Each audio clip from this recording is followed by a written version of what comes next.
कल्याण शहर परिसर में लगातार 3 दिनों से बारिश हो रही है, जिसके चलते यहाँ का जनजीवन अस्त व्यस्त हो गया है। मौसम विभाग ने रेड अलर्ट जारी किया है। लगातार बारिश के कारण कल्याणपुर के नेतेली टेकड़ी इलाके में भूस्खलन की घटना घटी है। भूस्खलन से 3 घरों को नुकसान पहुंचा है।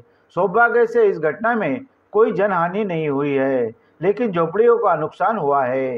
ये जानकारी मिलते ही कल्याण डोंबिवली महानगर पालिका के अधिकारी संजय यादव सहित बीजेपी के पदाधिकारी पांडुरंग भोसले के अलावा हरीश शिंगले, इस्माइल पठान ने घटनास्थल का जानकारी ली। संजय यादव ने पत्रकारों को बताया कि इस घटना में कोई हताहत नहीं हुआ है, लेकिन 3 घरों का नुकसान हुआ है। जल्द ही इस विषय में आगे की कार्रवाई की जाएगी। माझं नाव आहे नवाज रमजान शेख आहे। कधी कोसळला हा?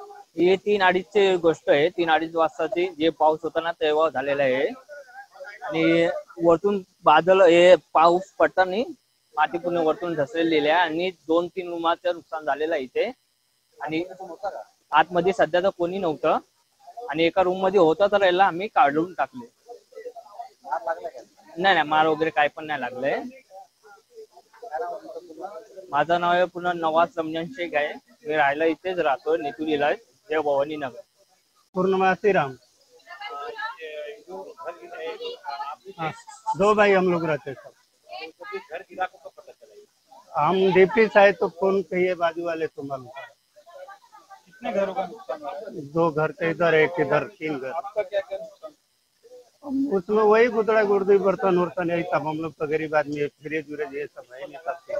हाँ, लगा नहीं है किसी की 2 दिवसाचा रेड अलर्ट दिलेला आहे IMA ने आणि आज दिवसभर अतिवृष्टीचे सुरू आहे।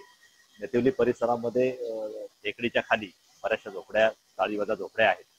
आज साधारण 3:30-4 वाजेच्या सुमारास एक दरड, छोटीशी दरड वरून कोसळली आणि 3 घरांचं नुकसान झालेलं आहे। 3ही घरांमध्ये कोणी राहत नसल्यामुळे जीवित आणि वित्तहानी झालेली नाही। आजूबाजूच्या ज्या परिसरात लोक राहतात त्यांना आता आम्ही इव्हॅक्युएट करत आहोत। त्यांची राहायची सोय सध्या नेतेवली शाळेमध्ये, महापालिका शाळेमध्ये करत आहोत।